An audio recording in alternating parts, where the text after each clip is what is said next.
Hola, hola amigos y amigas, queridos oyentes del Amanecer del Cine. ¡Feliz Navidad! Estamos en diciembre y venimos de un capítulo con muchísima aceptación. Un capítulo que tomamos como su regalo hacia nosotros y por el cual les agradecemos. Los agradecimientos se quedan cortos, Karen. Fue magnífico lo que hicieron todos los oyentes y bueno, los que nos siguen escuchando en este mes y durante todo el año, ¿cierto, Diego? Ni que lo digas, Abraham, el crecimiento y la aceptación al podcast nunca se detuvo. Llegamos a muchos países nuevos y los números rompieron los límites que habíamos pensado, así que nuevamente gracias. Bueno, pero entre agradecimientos y palabras estamos aquí en el penúltimo capítulo del año, listos para realizar el último análisis de este año. Y como estamos en diciembre, claramente el análisis será de una película navideña, una película muy poco valorada en esta época, pero sobre todo una película con varios mensajes hermosos que por supuesto representan lo que es la Navidad. Abraham, y aunque esto sea un comentario poco navideño, es una película a la que le fue robado el Oscar a Mejor Película Animada, por lo que merece ser analizada para explicar las razones por las que se lo merecía. Bueno, esos temas para otro momento, ¿cierto? Pero como ya pudieron ver en el nombre del capítulo, analizaremos la película Klaus, que pueden encontrar en Netflix y bueno, recomendamos completamente. Así que si no se la han visto, pausen este capítulo y mírenla y luego regresan, no los agradecerán. Hay muchos que les gustan los spoilers, pero bueno, ojalá se la puedan ver. Pero antes de hacerlo, recuerden suscribirse a nuestras plataformas y seguirnos en redes sociales. En todos nos encuentran como El Amanecer del Cine y ahora sí, comencemos con el capítulo.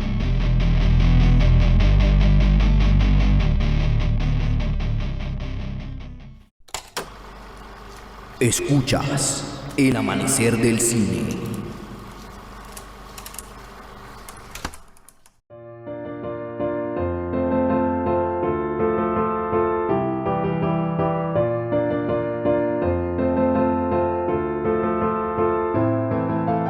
Bueno amigos, como ya dijimos, la película que analizaremos hoy es Klaus, una película estrenada en el 2019 y que podría decirse se apegó a la revolución de la animación comenzada por Spider-Man Into the Spider-Verse un año antes. Ya esta película la analizamos de hecho, así que vayan a escuchar ese capítulo y podrán entender a lo que nos referimos, aunque más adelante igual vamos a hablar un poco sobre eso aquí. Claro que sí, Abraham, pero con esta película, con Klaus, hay algo especial porque a diferencia de Spider-Man es una película que no tuvo un alto presupuesto o todo un equipo y una productora que la respaldara. De hecho, fue la primera película animada producida por Netflix y podría decirse que le dio paso a lo que sucedió en la última ceremonia de los Oscar, cuando Pinocho de Guillermo del Toro, otra película animada producida y distribuida por Netflix, ganó la estatuilla. Exactamente, Karen, fue un proceso y Klaus sin duda fue un buen comienzo, incluso como dijo Diego, pudo llevarse el Oscar del año en su lanzamiento, pero bueno, apareció un ratoncito misterioso a hacer de las suyas, raro, ¿no? Una de las pocas fallas que tuvieron los premios en ese año tan maravilloso para el cine, una falla impulsada por el recelo que aún existía hacia las plataformas de streaming, del cual también fue víctima de Irishman de Scorsese, pero bueno, nada que hacer con eso. Pues sí, Diego, al menos aún podemos disfrutar de la película y hablar de ella para tratar de hacer valer lo que es. Exacto, Karen, pero vamos a hablar de la película como tal, porque Klaus no es la típica película navideña. Su historia es bastante madura y como dijimos, tiene varios mensajes. Sí, Diego, la historia de Klaus es básicamente la de un cartero llamado Jesper, quien al ser enviado a una ciudad del Polo Norte descubre que Santa Claus está escondido y sus habitantes apenas intercambian palabras. En un panorama desolador, Jesper está a punto de rendirse, pero luego conoce a Alba, la profesora del pueblo, y a Klaus, un misterioso carpintero que vive aislado en una cabaña repleta de juguetes hechos a mano, quienes lo apoyan para intentar devolverle la alegría de nuevo a la ciudad, llenarla de vecinos generosos, leyendas mágicas y sobre todo la belleza de la Navidad.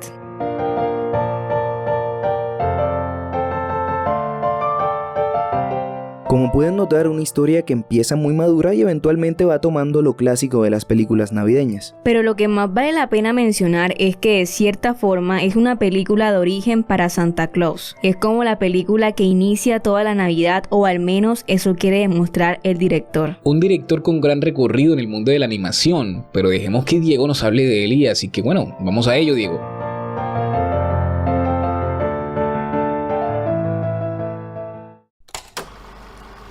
Dirección.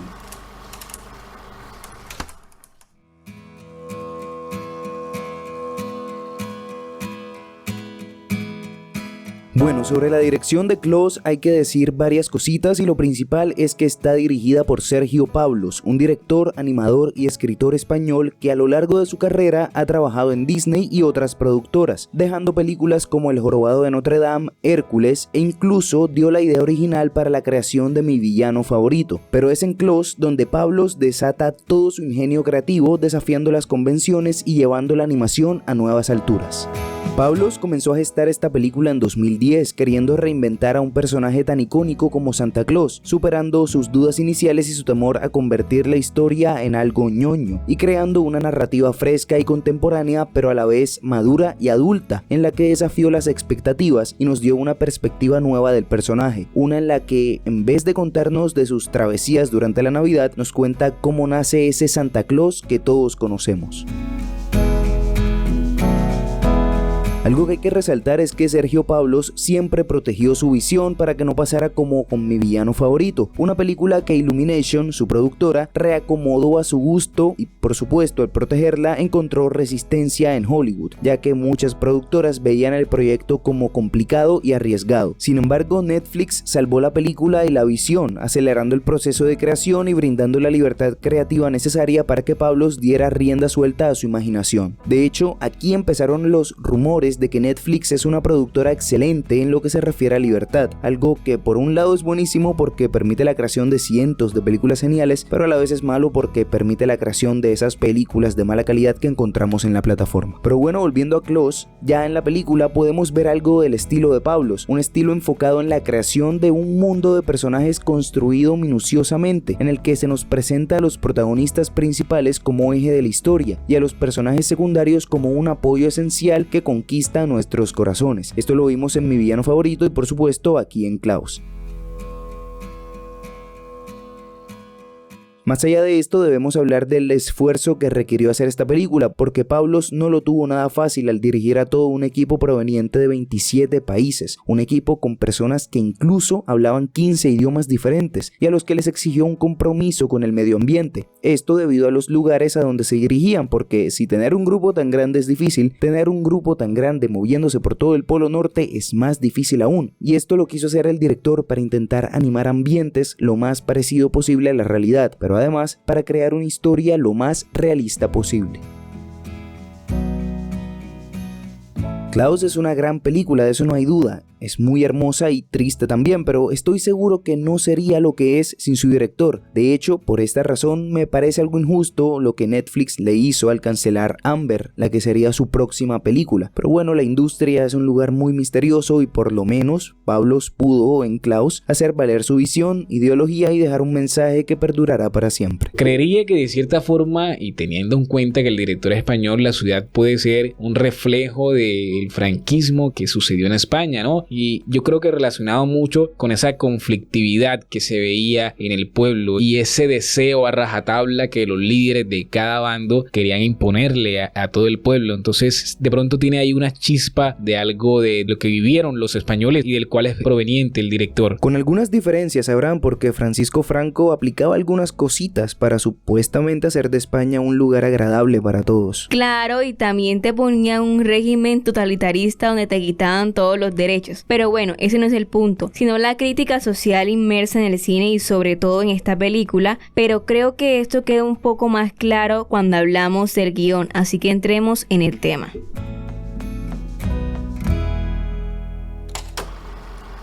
Guión y desarrollo de personaje.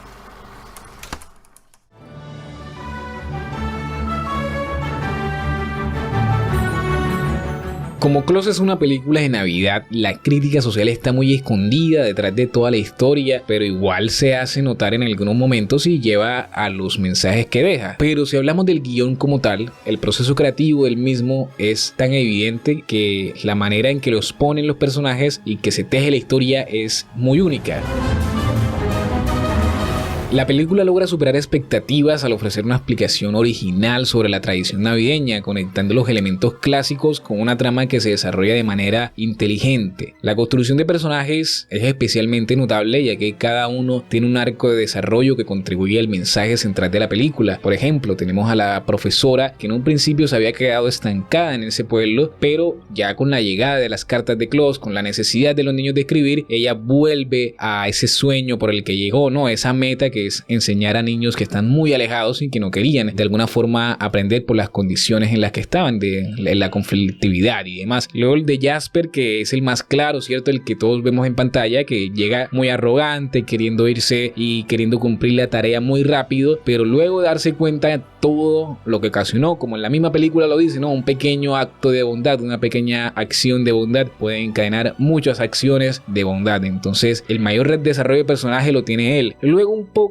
uno podría decir que no se percibe, pero realmente se hay algo escondido dentro del desarrollo de Claus, de Santa Claus, y es que vemos a un señor que está aislado, corta leña, le dicen el leñador, para ir allá hay que hacer una travesía para llegar a su casa, y entonces a primera vista se nos presenta a una persona aislada que no quiere saber nada de nadie, solo estar tranquilo viviendo su vida. Pero claro, luego de que pasa lo que todos sabemos, ¿no? Luego de que llegan las cartas, que se emociona con los niños recibiendo los regalos, entra la magia, que por cierto aquí la magia no está tan intensificada como en las clásicas historias de Santa Claus. Por eso hemos dicho que es un buen balance entre historia clásica y una nueva propuesta que trae el director. Entonces vemos cómo el nacimiento de Santa Claus a través de la historia personal de Claus, ¿no? Como nos lo presentan, se vuelve algo muy empático con lo que uno como espectador puede empatizar, como es la pérdida de una esposa, recordando que él quería tener todos esos juguetes para los niños que iban a tener, pero bueno, al final no se pudo, y el espíritu de la esposa siempre estuvo ahí. Entonces ese componente mágico pequeño que tiene la película está en la esposa y en la historia personal de Claus. De esta forma en la película se crea un dinamismo interesante que impulsa la narrativa, en la que el diálogo es ingenioso y a veces con toques de humor sutil que mantiene a la audiencia comprometida.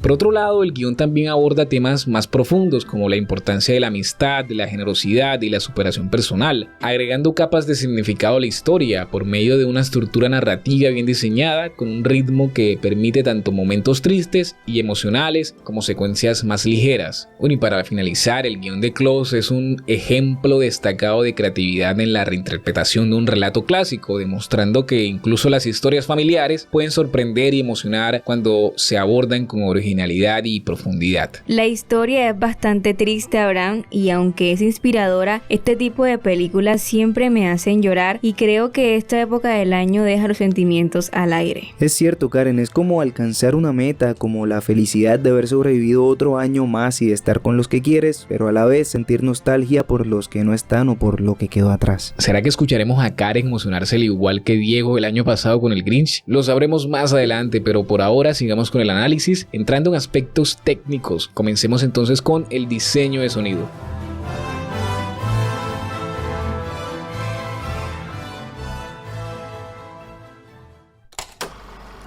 Diseño de sonido.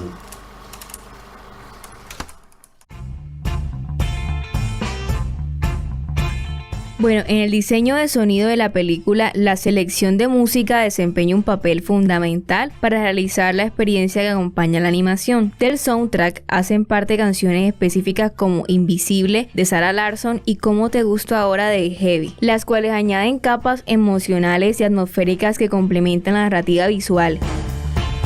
Estas elecciones musicales no solo crean una conexión emocional, sino que también contribuyen a establecer el tono y el ambiente adecuado para cada escena. Hay un punto que pocas veces se tiene en cuenta y son los trailers o comerciales. En esta película, el uso de la canción High Hopes de Panic at the Disco agrega un elemento adicional de atractivo y anticipación que impulsa a todos a verla y contrasta con la música para películas navideñas. Por otro lado, la música en los trailers genera expectativas y capta la atención del espectador, por lo que la elección de esta canción específica le da un tono enérgico y emocionante que puede intrigar a la audiencia y llevarlos a, como ya dije, ver la película. Algo que hay que resaltar es que el sonido tuvo como compositor principal a Alfonso González Aguilar, un compositor con una trayectoria no muy conocida, pero que dejó como su contribución a un estilo característico lleno de sentimientos que se manifiesta a través de la banda sonora original. Como pianista y director de orquesta, Aguilar aporta su experiencia y habilidades para crear una partitura única que potencia la narrativa visual y subraya los momentos clave en la película. Además, la música compuesta por Aguilar es lo que crea esa atmósfera mágica y emotiva de Klaus, es lo que respalda la historia y complementa la dirección artística de la película, de la cual hablaremos más adelante. Bueno, Karen, efectivamente el sonido de esta película es todo lo contrario a lo que cualquiera esperaría para una película navideña, y creo que es lo que la hace especial, porque como dijiste, nunca desentona y siempre acompaña a la perfección lo que está pasando. Pero Diego, la realidad es que cuando se llega a la parte más mágica de la película, o sea, al final, todo explota y es una especie de increscendo que termina en la hermosa canción del final Invisible, que recomiendo completamente. Yo también la recomiendo, es muy hermosa, y aunque no es un villancico navideño, es una canción que ambientaría perfectamente la Navidad en familia. Bueno, Karen, y ahora que hablas de la ambientación, es momento de hablar de la animación y la forma en la que ambientaron un mundo que pasa de la frialdad al calor de la Navidad.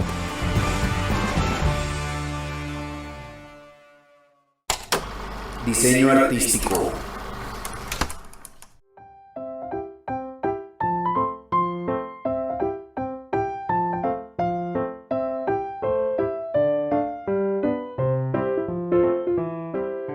Bueno, la animación ya la hemos tratado en 2 capítulos, una en El extraño mundo de Jack y otra en Spider-Man Into the Spider-Verse. Ambos estilos de animación diferentes, pero en la película de hoy el estilo es muy parecido al de Spider-Man. Voy a explicarlo.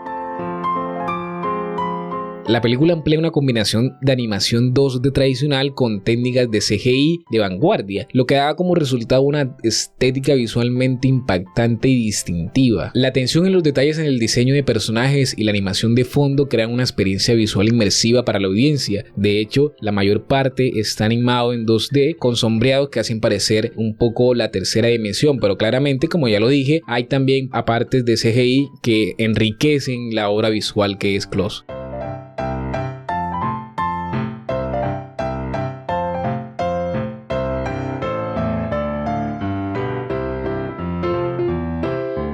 Uno de los puntos fuertes de la película reside en el uso de la iluminación y el color. Los creadores manipulan hábilmente la luz y las sombras para evocar diferentes estados de ánimo, realzando la profundidad emocional de la narrativa. Los colores vibrantes durante los momentos alegres contrastan con tonos más apagados, con escenas conmovedoras. Por ejemplo, cuando inicia la película vemos una animación colorida, con muchos colores vivos, porque estamos en la ciudad. Pero luego ya cuando él es castigado, vemos que el pueblo es muy apagado, vemos colores muy fríos y ahí tenemos un cierto contraste con la emoción que está viviendo el personaje. Poco a poco ya iremos descubriendo cómo el color va volviendo a un poco colores cálidos, aunque bueno, hay que recalcar que la nieve también y todo el contexto geográfico también hace que hayan colores fríos, pero en general se realza un poco más esa calidez que hay en los momentos donde ya él vuelve a resignificar el por qué está en ese pueblo. Además, Klaus muestra una animación de personajes impresionantes. Cada personaje cobra vida con movimientos fluidos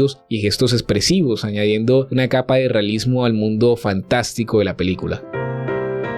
En términos de narración, a través de la película, Klaus emplea una animación ingeniosa y técnicas de narración visual bien hechas. La película utiliza metáforas visuales y simbolismos para transmitir temas como por ejemplo el aire que vemos representado en la esposa de Klaus. Siempre que él necesita hacer o decidir algo, el aire, ese viento mágico siempre lo guía por algún lugar. Es una metáfora a su esposa ya fallecida, lo que permite una narrativa que atrae tanto a niños como a adultos y deja ahí el ritmo de la animación alineada perfectamente con la narración de la película, creando una experiencia visual cautivadora y atractiva.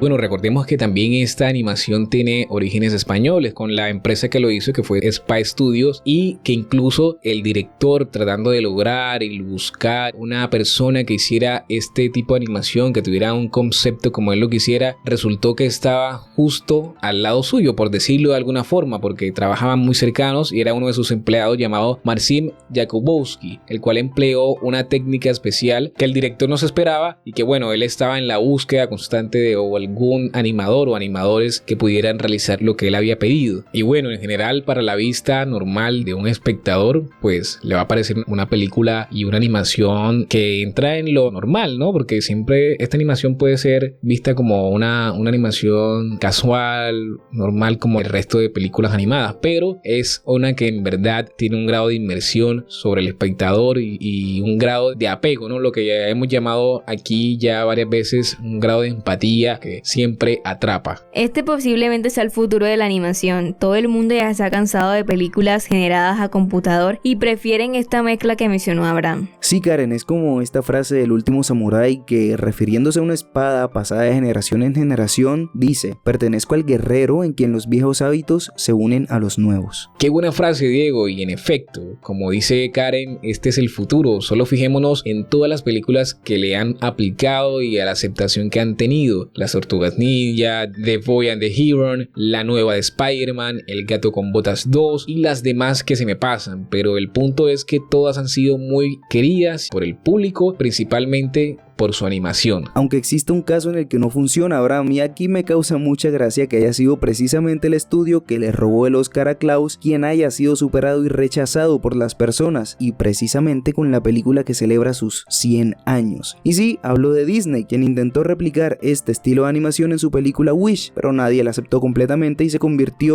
está convirtiendo en un fracaso más de los que lleva el ratoncito este año. Es triste lo que pasa con Disney, pero ojalá suba de nuevo su nivel porque Toy Story 4, la ganadora del 2020, tiene una animación muy buena, tal vez no era innovadora, pero era buena, y la franquicia es magnífica. De hecho, la trilogía es de lo que más me gusta de Disney. Cabe recalcar que es Disney Pixar, pero bueno, todo poco a poco se ha ido convirtiendo en una sola cosa. Lastimosamente, Abraham, el monopolio es enorme, pero poco a poco va cayendo. Lo peor de todo es que yo soy fiel fanático de Disney y Wish sí me gustó, en especial sus canciones, pero sé que es un producto mediocre, entonces es un gusto culposo, pido perdón por eso. Creo que todos tenemos alguno, Diego, y solo tenemos que entender a los demás y no juzgarlos por ello. Exacto, Karen, y esto es uno de los mensajes de la película, ¿cierto? Exacto, Abraham, pero no es el único. De hecho, hay varias, y en Klaus la lección sobre la importancia de mantener una buena convivencia a través del respeto y el diálogo es el hilo conductor que une a los personajes y da forma al desarrollo de la trama.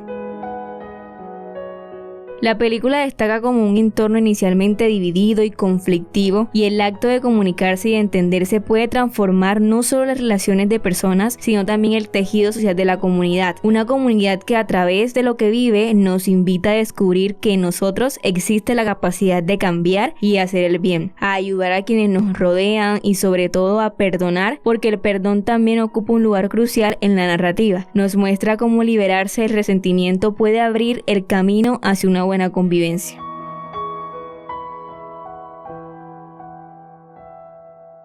Por último, Klaus muestra la influencia trascendental de los adultos como modelos para los niños, algo que es muy importante ya que la responsabilidad de los mayores es transmitir y encarar los valores que los forman como individuos conscientes y compasivos con la sociedad, valores que a la vez están relacionados con la Navidad y con esta época del año que tanto anhelamos y disfrutamos.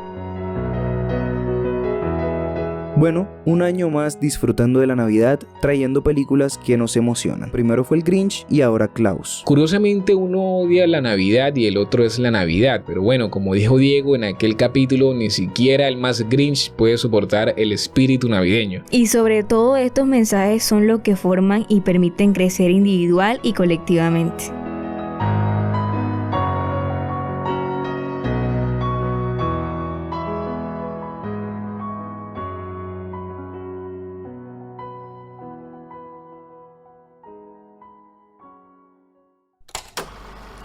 Datos curiosos.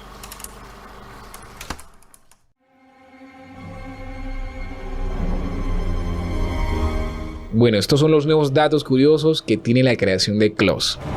Número 1. Smirensburg es un pueblo real. Sergio Pablos, el director de la película, quería autenticidad y realismo. Por eso decidió investigar sobre el Polo Norte y el mito de Santa Claus, descubriendo, además de historias, un asentamiento abandonado llamado Smirrenburg, en Noruega. Fundado en el siglo XVII para la caza de ballenas, este lugar fue el punto de partida para la creación del ficticio pueblo que vemos en la película, y se escogió por su historia, por ser un rincón muy hermoso y por tener un puerto abandonado que es, aún hoy, muestra de la grandeza que alguna vez tuvo. Número 2. La tribu Sami es real y es la creadora de la creencia de los renos voladores de Santa. La tribu Sami es la más grande tribu aborigen que habita cerca al Polo Norte y ellos comúnmente utilizan la Amanita muscaria, una seta venenosa de color rojo con pintas blancas que crece en los bosques del Círculo Polar Ártico y está vinculada a los renos escandinavos, ya que los chamanes, en medio de sus rituales, alimentaban a los renos con esta seta. Su sistema digestivo filtraba el veneno y ellos, posteriormente, utilizaban los desechos encontrados en la orina de los renos para sus rituales alucinógenos. La película, aunque no muestra estos rituales, presenta a la tribu Sami y da una muestra de la conexión cultural por medio de Margu, a quien por cierto le da voz una niña perteneciente a esta tribu en la actualidad. Número 3. Klaus se inspiró en Apocalypse Now. La película utiliza una animación peculiar y en ellas se le dio mucha importancia a la iluminación. De hecho, esta iluminación se hizo incorporando tecnología computarizada y aprovecharon esta ventaja para simular la iluminación de Apocalypse Now de Francis Ford Coppola, específicamente en la primera aparición de Klaus, esa cuando emerge de la oscuridad, una escena que recuerda muchísimo a las escenas del coronel Kurtz en la película ya mencionada. Con ellos terminamos el capítulo, no sin antes recalcar la importancia de la animación para, como dijo Guillermo del Toro, contar historias difíciles de contar en la vida real.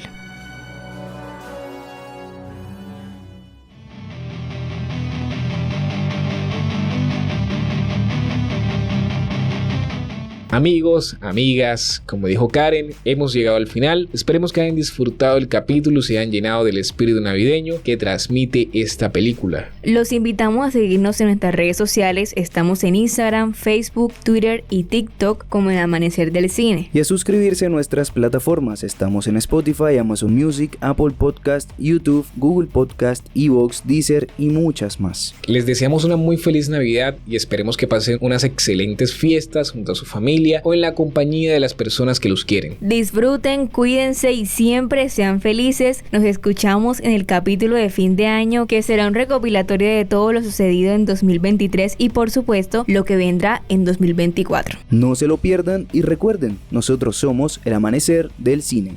Chao, chao.